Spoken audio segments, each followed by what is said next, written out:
আমি দ্বারকাধীশ এবং আমার সভাতে বিভিন্ন সময় বিভিন্ন ধরনের মানুষ আসেন নিজেদের দাবি নিয়ে, নিজেদের ইচ্ছে নিয়ে।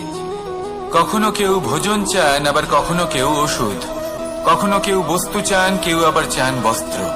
কারোর জ্ঞান চাই, কারোর ধন চাই, আবার কারোর বাসস্থান। অনেক সময় আমি এই অনুরোধ, এই ইচ্ছে পূর্ণ করি না। এবার আপনি এটা ভাবতেই পারেন যে কৃষ্ণ তো তাহলে লোভী, ওর কাছে তো সবকিছুই রয়েছে, তারপরেও সে নিজের প্রজার ইচ্ছে পূর্ণ করে না, তাদের সমস্যাগুলি বুঝতে পারে না, তাদের সুখ স্বাচ্ছন্দ্য প্রদান করে না।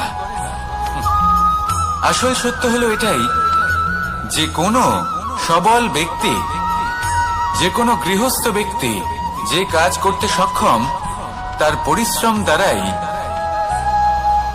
নিজের প্রয়োজনগুলি